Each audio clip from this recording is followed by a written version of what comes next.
안녕하세요. IMTV의 화이트래빗입니다. 미국의 신경과학자들이 재미있는 실험을 했는데요. 엄마쥐, 양엄마쥐, 그리고 싱글쥐 이렇게 3마리를 먹이를 숨겨둔 미로에 넣었습니다. 여기서 양엄마쥐는 교미 경험은 없었지만 장시간 새끼쥐와 함께 우리에 넣어서 새끼쥐와 익숙하게 한 쥐였습니다. 이 3마리의 쥐들이 먹이를 숨겨놓은 곳으로 가는 길을 기억하도록 했습니다. 이 실험에서 길을 가장 빨리 외운 것은 엄마쥐였고 그 다음으로 성적이 좋았던 것은 양엄마쥐였습니다. 둘은 매우 근소한 차이를 보여주었습니다. 그리고 이와 비슷하게 아빠 원숭이를 가지고 한 실험도 있었습니다.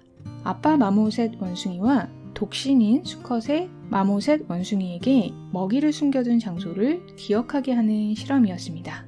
흥미롭게도 이 실험에서 아빠 마모셋 원숭이가 독신인 다른 수컷보다 먹이의 장소를 기억하는 능력이 높은 것으로 밝혀졌습니다. 즉, 친엄마뿐 아니라 자식을 직접 낳은 경험이 없는 양엄마, 아빠라도 애정을 가지고 아이를 키우면 기억력과 학습 능력이 향상된다는 사실이 밝혀졌습니다. 이러한 쥐나 마모셋 원숭이의 뇌에서 과연 어떤 변화가 일어난 것일까요? 그 범인은 옥시토신이라는 호르몬이었습니다. 옥시토신은 사랑의 호르몬이라고 불리기도 하는데요. 상호 간의 신뢰를 강화해서 부부나 부모 자식 간의 유대를 형성하는 효과가 있는 호르몬입니다. 이것은 또한 감정이나 행동을 차분히 가라앉히고 안정감을 갖게 해준다고 합니다. 그래서 개인의 수행 능력에도 영향을 미치게 되는 것이죠. 따라서 실험 결과에 의하면 애정을 가지고 누군가를 키우면 설령 그것이 자신의 친자식이 아닐지라도 옥시토신이 분비가 된다는 것이죠. 인간의 경우에는 자식뿐 아니라 부하 직원이나 후배 등을 애정 어린 마음으로 돌볼 때 옥시토신이 분비된다고 여겨지고 있습니다. 그 대상은 애완동물이 될 수도 있겠죠. 내가 다른 이를 돌보고 도와주었는데 나에게 좋은 호르몬이 나오고 관계의 형성이나 기억력 등에 좋은 영향을 받는다는 것입니다. 가끔 우리가 고민이 생기면 하루 종일 나의 문제에 매몰되기도 합니다. 하루 종일 그것만 생각하게 되는 거죠. 그러면 두통이 생기기도 하고 가슴이 답답해지기도 합니다. 아무리 고민하고 머리를 굴려봐도 더 답답해지기만 하고 답은 보이지가 않는 거죠. 이런 경험을 한 번씩 해보셨을 것입니다. 이럴 때는 오히려 그 문제에서, 나의 문제에서 벗어나서 주위를 돌아보는 것이 도움이 될 때가 있습니다.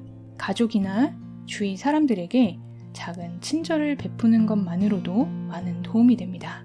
집안일을 돕거나 친구의 사소한 부탁을 들어주거나 지하철에서 자리를 양보하거나 하는 것들이죠. 그렇게 하면 제일 먼저 답답했던 가슴이 열리는 것을 느낄 수가 있습니다. 그리고 머리가 맑아짐을 경험할 수 있습니다. 그렇게 내 문제에서 어느 정도 떨어져서 주위를 돌아보고 친절을 베풀면 어느 순간 문제를 해결할 지혜가 생기거나 아이디어가 떠오르거나 아니면 저절로 그 문제가 해결되어 있는 것을 경험하게 되기도 합니다. 병을 고치고 아픈 환자들을 도와주는 의사 선생님들도 환자를 치료하면서 스스로 자신의 배움이 깊어갑니다. 지식으로는 다 알고 면허시험도 통과했지만 임상 경험이 없는 의사는 아직 성숙되었다고 볼 수 없겠죠. 환자를 치료해 줌으로써 환자들에게 도움을 주지만 의사 또한 그 환자들을 통해서 자신이 의사로서 성숙되고 완성되어 가는 것이기도 합니다. 따라서 우리는 서로 돕고 사랑과 자비를 행함으로써 나 자신도 이롭고 남도 이롭게 하는 것입니다. 사실 참나 입장에서 보면 이것은 당연합니다. 전체가 하나이고 나이기 때문이죠. 중생을 구제하겠다라는 것도 사실은 없는 것입니다. 나는 보살이고 너는 중생이다. 내가 너를 구해주겠다 라는 것은 아상만 키우고 에고만 강화시킬 뿐입니다. 그러한 구분 자체가 도움이 되지가 않습니다. 서로 돕는 것이기 때문에 나는 보살이면서 중생이고 중생이면서 보살인 것이죠. 깨어남 이후에 진짜 공부가 시작되는 것이기 때문에 이타행 자체가 나의 공부이기도 합니다. 의사가 환자를 진심으로 치료하고 환자의 입장에서 공감해주며 그 환자가 있음으로 자신이 있고 자신이 성숙할 수 있다는 것을 잊지 말아야 합니다. 환자도 마찬가지겠죠.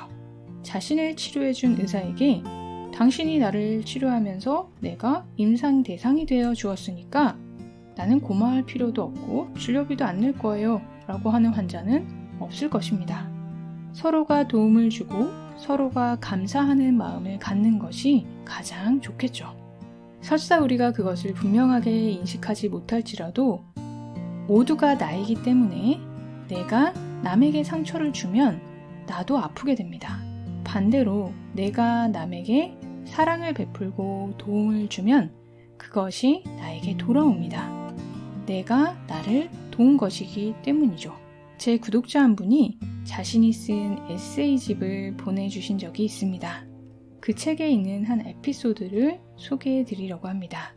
그 구독자분께서 매일 출근하는 길에 지나가는 공원에서 노숙자로 보이는 한 중년 남자가 공원 벤치에 앉아서 햇볕을 쐬고 있는 것을 보게 되었다고 합니다. 하루는 연민의 감정이 들어서 두꺼운 옷을 준비해서 그 남성에게 가서 춥지 않느냐라고 묻고는 준비해간 잠바를 꺼내서 이거 한번 입어보세요. 따뜻할 거예요. 라면서 말을 건네셨다고 해요.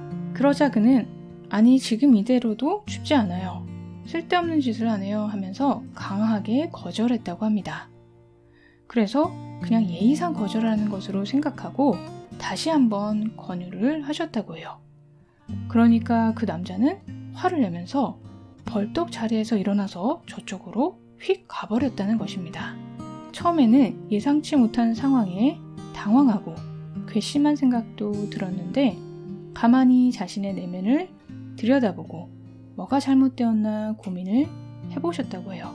그리고 그 선행의 배경에는 그 친구를 추위의 고통에서 벗어나겠다라는 순수한 의도 외에도 좋은 일을 한다는 공명심과 내가 낫다는 우월감이나 자만감도 있었구나 하는 것을 발견하셨다고 합니다. 그러면서 그 친구는 나름대로 그 호의를 받아들이지 못할 말 못한 사연이 있을 수도 있고 진짜 햇볕을 쬐는 순간을 즐기고 있었는데 내가 그것을 방해한 회방꾼이 되었을 수도 있었겠구나 하는 깨달음을 얻으셨다고 합니다. 기분이 나쁘고 괘씸하다는 생각에서 화를 내거나 원망하는 마음으로 끝날 수 있었는데 자신의 마음을 살펴보고 그것을 공부로 삼은 좋은 예를 보여주신 것 같습니다. 상대가 좋아하는 것을 해줄 때보다 상대가 싫어하는 것을 하지 않는 것이 인간관계에서 더 중요하다라는 말이 있습니다. 그것도 자비행의 하나일 수 있습니다. 내가 양말을 뒤집어서 벗어놓는 것을 아내가 싫어한다면 그것을 안 하는 것도 상대를 사랑하는 방법입니다.